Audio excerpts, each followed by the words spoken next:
serdecznie w kolejnym odcinku Sudeckiego Stoi. Co dzisiaj się tutaj wydarzy, nie mam pojęcia, ale dzisiaj przyszedłem, tutaj jestem sam na ambonie, przyszedłem zapolować dzisiaj na jelenia byka, jelenia cielaka, Daniela cielaka, ewentualnie drapieżnika, ewentualnie dziki, ale nie siedzę dzisiaj jakoś tam bardzo późno, dlatego że głównym celem jest zwierzyna połowa. Został nam tu ostatni byk w planie, jeleń byk łowny, więc postanowiłem zasiąść, zobaczymy, może nóż widelec coś tutaj wyjdzie. Prawdopodobieństwo spotkania byka jest takie dosyć duże, bo są tu byki na tym rewirze, natomiast co tu są za byki, nie mam zielonego pojęcia, nie zrobiłem rozeznania, więc nie wiem. Zasiadłem sobie na spokojnie, no i będziemy czekać, zobaczymy, co nam się tutaj pokaże. Natomiast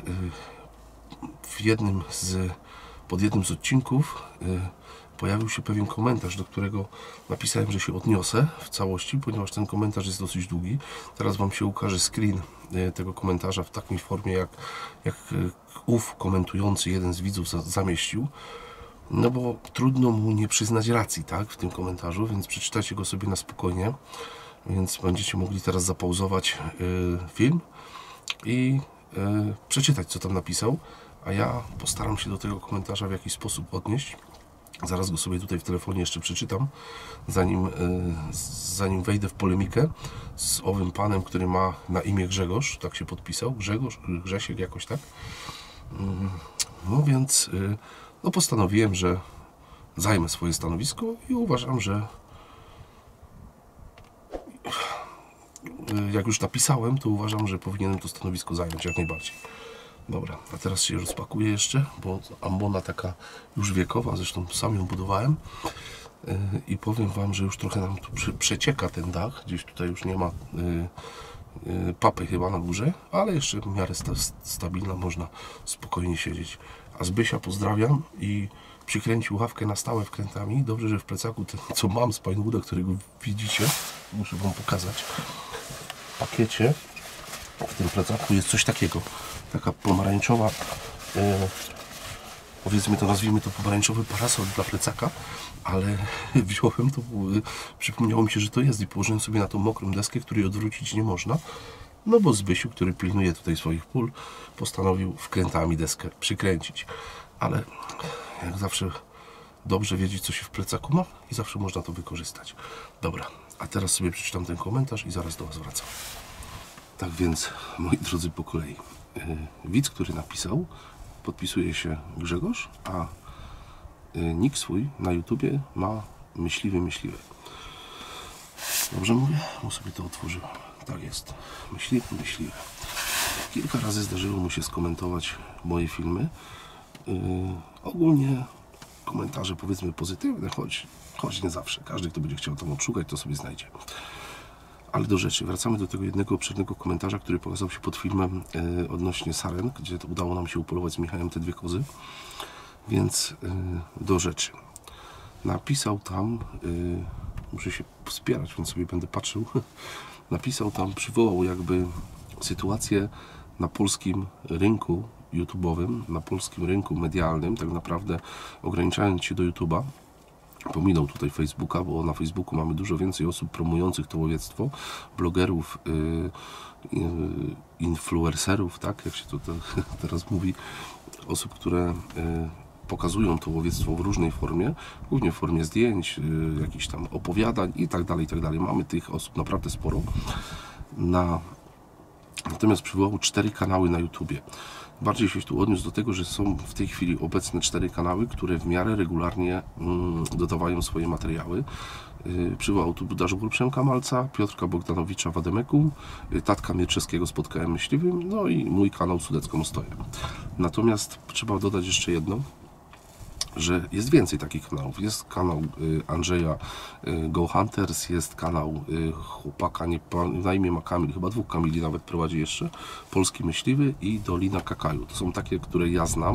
Natomiast rzeczywiście Go Hunters, Dolina Kakaju, Polski Myśliwy nie dodają tych odcinków regularnie. No i tutaj trzeba się, niestety, trzeba się z tym widzem zgodzić, że rzeczywiście tak jest. Natomiast są jeszcze 2 kanały, o których zapomniał. Jeden to jest kanał mojego dobrego znajomego Grześka.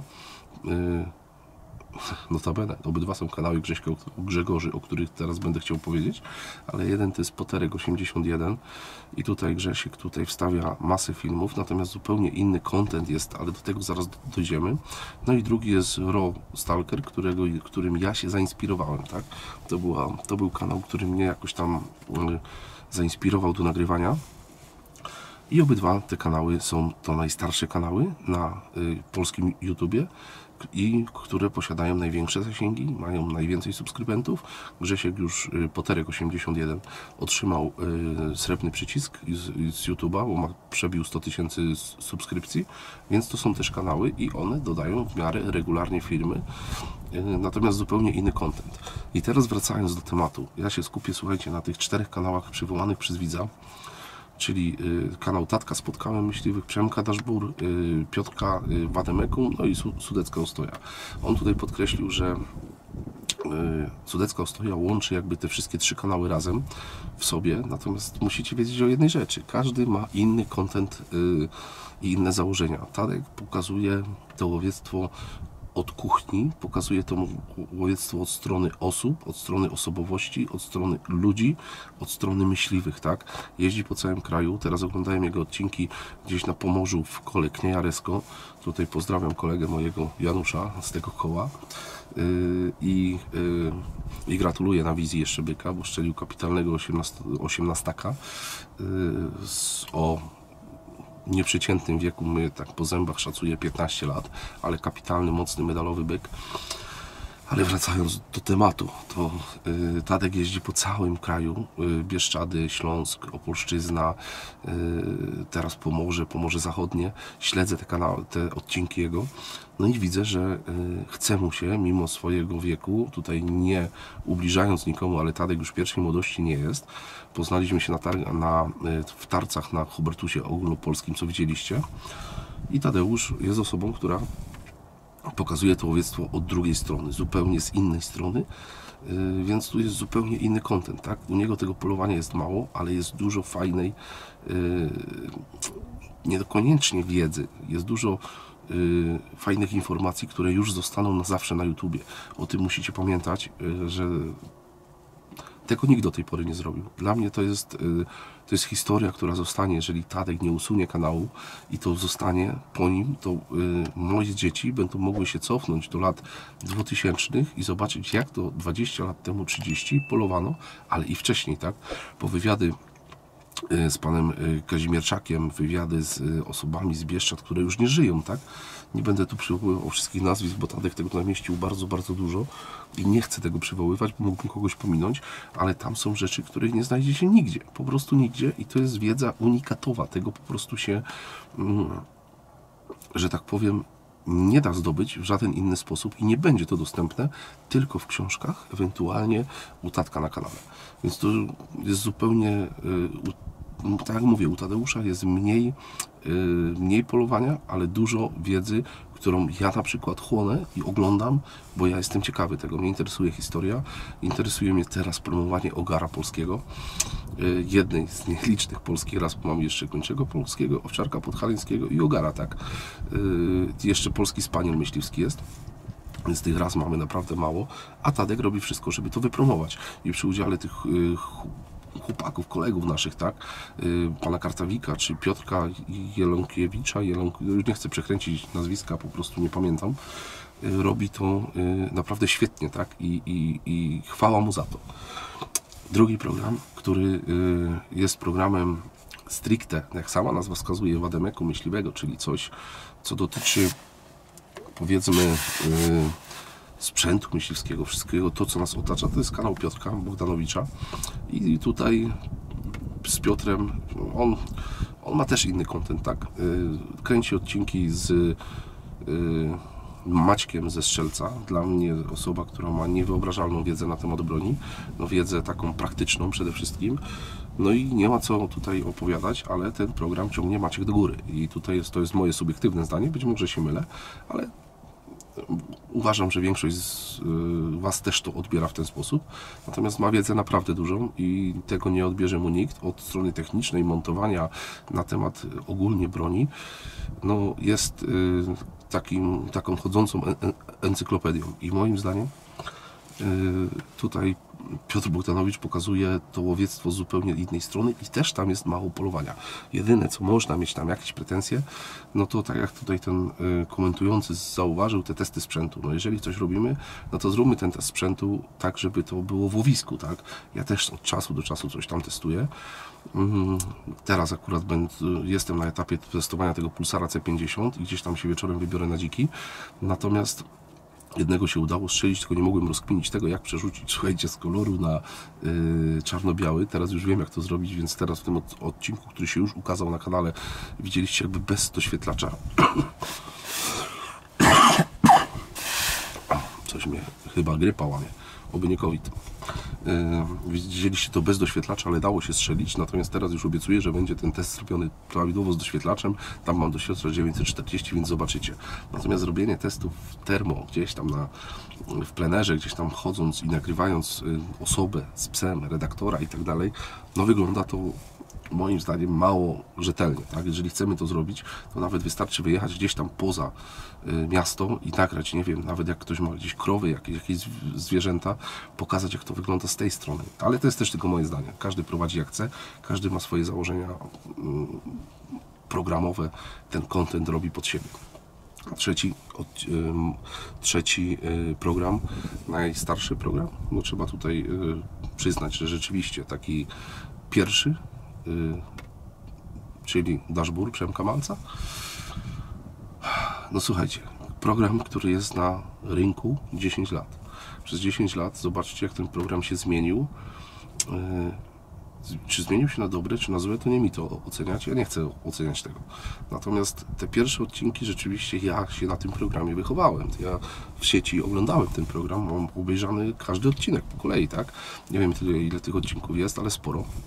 Obejrzałem wszystkie i rzeczywiście do tych starszych odcinków jakoś się chętniej wraca. Nie wiem, to jest też tylko moje zdanie. Natomiast no co mam Wam powiedzieć więcej? No to dla mnie też założenie Przemka, oglądałem ten odcinek Q&A, który też tam ktoś z Was zadał pytanie, czy ogląda mój kanał. Zdarza mu się oglądać, ja się z tym nie kryję, że dashboard oglądam też. Natomiast mówię, te odcinki sprzed 3, 4, 5, 6, 7, 8, 9 lat są jakby bardziej naturalne. Teraz no trochę sporo polowania, bo u Przemka tego polowania jest naprawdę dużo. Natomiast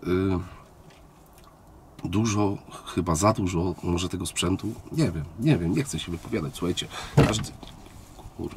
każdy ma też swoje założenia, ma swoje zobowiązania. Dobre jest to, fajne, że kolega Malec się nie kryje z tym, że robi to, te odcinki są sponsorowane, więc bierze za to honorarium od każdej firmy. Okej, no taki sposób na zarabianie pieniędzy, tak? Także taki sposób, taka praca, tak? No jeżeli ktoś uważa, że źle, no to niech pójdzie do swojego szefa albo ma swoją firmę, niech powie, że od dzisiaj robi coś, nie będzie przez 5 miesięcy brał wypłaty, bo on stwierdził, że będzie robił to charytatywnie, tak? Więc taka forma pracy, zarabiania pieniędzy i chwała mu za to, tak? Ciężko nie zgodzić się z widzem o imieniu Grzegorz, który napisał, że u mnie też jest lokowanie produktu i zamiłowanie do 3 marek, tak? Do Blazera, do Zeissa i do Pulsara. Prawda jest taka, że ja z tymi markami polowałem od samego początku prawie, tak? Zeiss był jedną z pierwszych lunek, jaką miałem, choć taką prawdziwą pierwszą był Doktor. Blazera kupiłem R93 już, nie wiem, 15 lat temu i polowałem z R93, później była kolejna R93, później był R8 i tak dalej, i tak dalej. Natomiast powiem Wam uczciwie, że ja z tymi markami jestem przywiązany do nich, ale bardziej ze względów użytkowych jestem przekonany do nich, nie zawiodłem się na nich nigdy i moim zdaniem te marki są przeze mnie sprawdzone. Tak jak używam lornetki Zeissa, jak używam lunet Zeissa, termowizji, noktowizji Pulsara, ja się po prostu na tym nie zawiodłem. Ja nie twierdzę, że Pulsar, czy Zeiss, czy Blaser są numerem 1. No nie, absolutnie nie ujmuję innym markom, tak jak Mauser na przykład, czy Sauer, nie ujmuję innym markom, tak jak na przykład z termowizji Infiray, czy w tej chwili Part, czy mamy tych marek naprawdę sporo. Natomiast ja, użytkując Pulsara naprawdę długo, no, pierwszy spotter monookular do obserwacji to już miałem chyba 6 czy 7 lat temu, ja Wam wspominałem na kanale o tym, miałem tego Pulsara Quantuma 50. To był monookular do obserwacji i to działa do dnia dzisiejszego, tak? To się nie psuje. Tam serwis Pulsara jest, ja uważam, że jest świetny.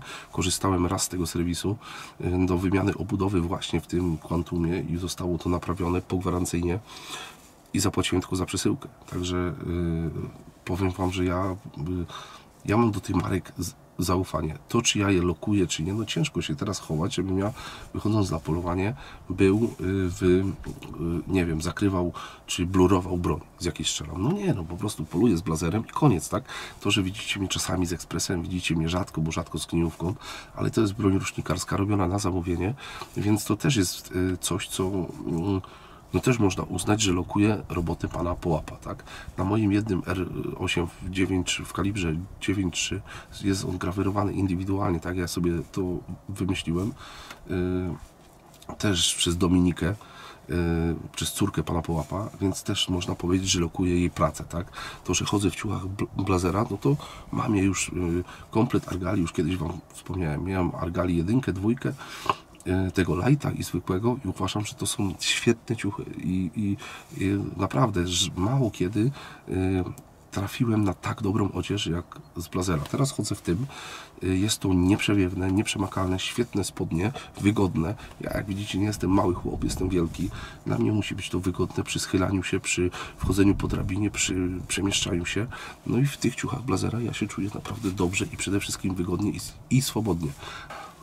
Także ciuchy, które mam na sobie, są naprawdę wygodne i ja, że tak powiem, jak ktoś mnie pyta, czy są dobre, czy są niedobre, ja w nich chodzę i nie narzekam. Jeżeli byłyby niedobre, to nie siedziałbym zimą, tak jak widzicie, za mną śnieg i by było mi zimno i bym się telepał. No nie, po prostu w tym poluję i mi to odpowiada, tak? Na początku były trochę szeleszczące, nie będę Was czarował, że nie, ale po pierwszym, drugim praniu w ogóle są totalnie ciche, mogę po prostu się ruszać, zdecydowanie się wyciszyły. Także jeszcze kolejne dwie kwestie poruszone przez tego widza są takie, że zacznę od tej drugiej, tak, że PZD nie potrafi wykorzystać potencjału. Moi drodzy, PZD nie potrafi wykorzystać potencjału wszystkich kanałów, które są na YouTubie. Każdy kanał, każdy bloger na Facebooku, na Instagramie powinien być wspierany w jakikolwiek sposób przez nasz związek. Czy to nie mówię tutaj o wsparciu, że każdemu mają płacić. No nie, bo to nie chodzi o pieniądze, tylko chodzi o jakiekolwiek wsparcie. Chodzi o zorganizowanie, na przykład, ja teraz będę mówił takie przykłady proste, tak, zrobienia jakiegoś, nie wiem, polowania dla tych ludzi, którzy poświęcają swój czas, robią zdjęcia, wstawiają. Fajnym przykładem jest Maciek Chotecki, ja go tam śledzę, myśliwskie historyjki, świetne, rewelacyjna praca, no mega robota, słuchajcie, na Facebooku. Polecam sobie go tam kliknąć, kto ma Face'a, bo naprawdę chłopak robi robotę strasznie dobrą i powiem Wam, że nawet zrobienie dla tych osób jakiegoś wspólnego polowania, wspólnej biesiady myśliwskiej przez nasz związek, no to byłoby takie wyciągnięcie ręki pomocnej, tak? Przecież my to robimy w imię, oczywiście, część to robi za pieniądze, część to robi za produkty, część to robi po prostu dla fanu. Ogólnie, no, każdy, kto to robi, no trzeba wziąć pod uwagę, że poświęca swój czas, tak? Tak jak ja dzisiaj tu siedzę, zamiast być na przykład, nie wiem, w domu, w pracy z dzieciakami, no to siedzę na ambonie i nagrywam dla Was odcinek, tak? Natomiast jeżeli Polski Związek Łowiecki byłby w stanie docenić tą naszą pracę w jakikolwiek sposób, ja nie mówię, że każdy z tego wsparcia skorzysta, ale no to powinien wyciągnąć po prostu rękę, podać tą dłoń i powiedzieć: słuchajcie, spróbujemy coś dla Was zrobić, tak? Zebrałoby się, nie wiem, tych promotorów, nazwijmy to, polskiego łowiectwa nie jest w Polsce 300. To nie chodzi o to, żeby wspierać 300 osób, bo jakby tak dobrze policzył, to może będzie 40 osób. Może, nie wiem, czy będzie więcej. Łącznie z Instagramem, z Facebookiem, z YouTube'em, to będzie chyba maks. Ale taka impreza, takie wsparcie miałoby sens. To jest brak, powiedzmy sobie jasno, to jest brak takiego możliwości wykorzystania tego, co już tak naprawdę jest. To jest wyważanie, niepotrzebne wyważanie otwartych drzwi, tak? To jest, my mamy jest wszystko już przygotowane, podwaliny są zrobione, więc wystarczy się do tych osób zwrócić, nie wiem, zorganizować spotkanie, cokolwiek. I myślę, że przyniosłoby to jakiś efekt. No ale to już jest temat do przemyślenia dla naszych władz. Niech sobie przemyślą, w jaki sposób by to mogli, tą myśl pociągnąć dalej. No i ostatnia sprawa, poruszona przez tego widza, to jest zorganizowanie wspólnego polowania wspólnego spotkania, nagrania, źle powiedziałem, nie polowania, wspólnego nagrania odcinka z udziałem 4 osób. Ja nie widzę przeciwwskazań, myślę, że jest to do zrobienia. Jeżeli reszta wyrazi zgodę, zgra się to wszystko terminowo, co może być problemem, nie widzę problemu, że można to zrobić w formie polowania, można to zrobić w formie spotkania, można to zrobić w formie imprezy. No jest na to możliwości kilka, tak? Tutaj jest możliwości kilka, więc jeżeli statkiem milczewskim już tam się wstępnie zgadywaliśmy w Tarcach, na razie Tadek zaganiany, widzę, jeździ po tej Polsce twardo, będę musiał do niego napisać maila, zobaczyć, czy nam to spotkanie wyjdzie, czy nie wyjdzie, żeby coś tam razem wspólnie nagrać. Natomiast ja mam też taką osobowość, że jestem osobą, która się po prostu nie obraża. Ja nie uznaję czegoś takiego, że się można obrazić. Obraża to się mój 5-letni syn na kolegę w przedszkolu, bo mu zabrał klocki. Nie uważam, że ludzie się powinni lubić. Od lubienia to jest zupa pomidorowa, a ludzie to się powinni szanować. Więc moim zdaniem, jeżeli będzie chęć i wola zrobienia wspólnego materiału, jak najbardziej podejmuję rękawice, możemy zrobić to wspólnie, możemy spróbować zorganizować polowanie, powiedzmy choćby na stogach. Teraz jest fajny okres, że w marcu można popolować na stogach, w lutym na lisy. Temat otwarty, możemy podjąć takie wyzwanie, mogę spróbować zorganizować takie polowanie w obwodzie gdzieś w centralnej Polsce. Myślę, że jest temat do ogarnięcia, możemy to zrobić, no zbliżają się niedługo, ma być reaktywacja bałwanków wrocławskich, zawodów we Wrocławiu, to temat do załatwienia, tak? Natomiast kwestia tylko dogadania, czy będzie na to wola, czy będzie na to chęć i możemy wspólny materiał zrobić. Ja myślę, że temat do ogarnięcia. Dobra, to mamy takie podsumowanie krótkie, nic się tu nie dzieje na tych polach. Lekko wiaterek zawiewa, ale ile jak nie było, tak nie ma. Jak dochodziłem tu, to był trop pojedynczego dużego dzika, było zejście kilku byków, gdzieś zeszły tutaj za kamerę, kamera stoi z tyłu, więc mam nadzieję, że gdzieś tu wyjdą, albo w ogóle nie wyjdą, pójdą w drugą stronę. Z tyłu mamy rzepak Zbyszka, ogrodzony pastuchem, więc by go zjadły, więc gdzieś one tu wychodzą, gdzieś tutaj pewnie idą, krążą, ale na razie cisza. O, czekajcie, powiedziałem, że coś tam wyszło tam pod lasem daleko. No, sarenka, rogacz nawet. O, cały ruder się wyłoniły za górki. Teraz wam spróbuję pokazać. One sobie tutaj są. Czy nam to się uda? Zjadę tą kamerą niżej.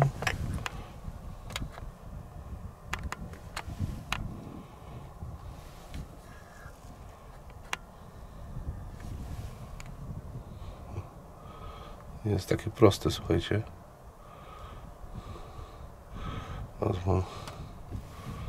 Nie to sarny. Bo nie widzę ekranu kamery. Muszę zobaczyć, ale są już chyba... O, dobra. Chciałem sobie zlokalizować drzewo. O, są.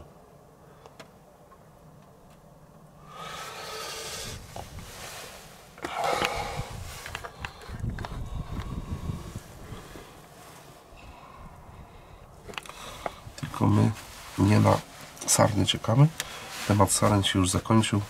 Dokładnie, żeby was nie skłamać, 10 dni temu. Dzisiaj 25. Także już po sezonie na sarny. No nic, siedzimy dalej, zobaczymy. Może nam tutaj coś grubszego niż sarny się pokaże. Ale polowanie można uznać za udane. Dochodziłem do ambony, było 6. Teraz wychodzą następne. Gdzieś tam sobie pójdą na ozieminy. Dobra, więc odniosłem się. Pozdrawiam widza Grzegorza. Dziękuję za tak długi komentarz.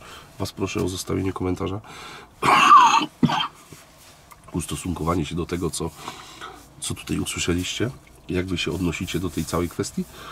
No i tyle. Teraz się już zobaczymy, jak się pokaże jakaś zwierzyna. A jak się nie pokaże byk, to się zobaczymy po ciemku, w nocy. Pojedziemy na dziki, mamy jakieś tam dziki zlokalizowane. Siądziemy może na ambonie, posiedzimy, weźmiemy Pulsara C50 i zobaczycie już taki fajny test. Postaram się ponagrywać już więcej na tym iluminatorze 940. Dobra, kończymy i widzimy się, jak się zwierzyna pokaże. Ja siedzę sobie tu, obracam się za plecy i patrzcie. Dajcie, niech to wyostrzy. O! Z daleko. Ale to ładnie ścielakami, słuchajcie. I młode byki. Cała chmara sobie tam wyszła. Ten statyw jest kiepski. Na Zbyszka Koniczynę. Byków tam nie ma. Ale cielaki też nam tu zostały. I chętnie bym na kuchni jednego przytulił. Ale są nie do podejścia w żaden sposób. No i co zrobisz? Co zrobisz, jak nic nie zrobisz? A my siedzimy od nich kilometr.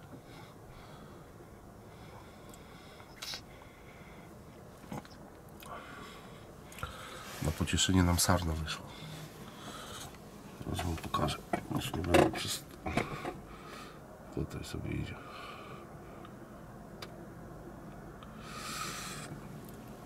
Ale tam, o tam jest ambona. Można byłoby się wybrać jutro i po cielaczka przyjść. Jest tam jakiś byk, nawet idzie. Widzę w tym ekraniku. Co to za byk? Nie, to są byki, są łanie, cielaki. No i 6 byków. Ale to są byczki. Takich marzy ołównego byka trudno, ale może szansa na mulkusa. Tutaj też są byki. Na razie byki. Głównie młodzież. Widzicie, nawet przez lornetkę nie popatrzyłem, tylko zobaczyłem, że sobie są tam, ale nie wiem, że to młania szczelakiem jest tak naprawdę. Chociaż kto wie. Nie, głównie to byki są. Młodzież. Taka stara pierwsza klasa, bym powiedział.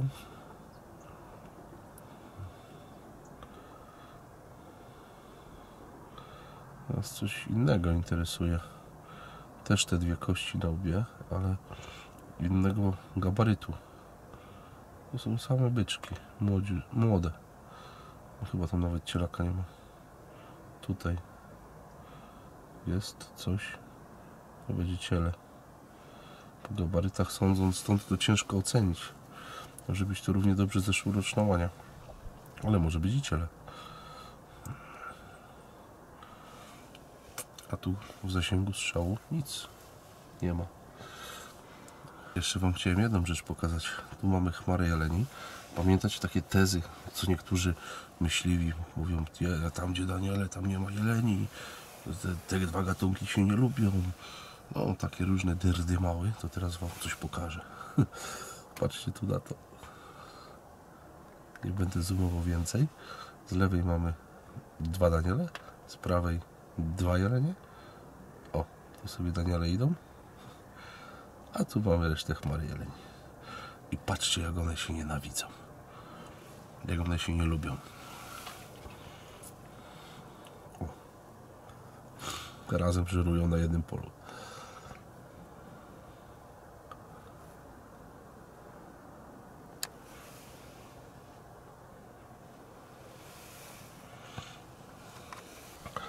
Wyszły nam kolejne sarny, więc wam pokażę. Kurde, kicham, kaszle. Coś mi się... No i nawet rogacz fajny. Zobaczymy, co nałoży w maju.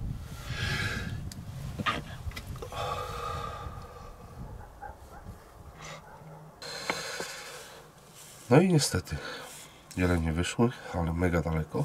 Poza tym chyba tam nie było żadnego byka. Nie byłem w stanie ocenić nawet, co to za byki. Wiem tylko tyle, że młode.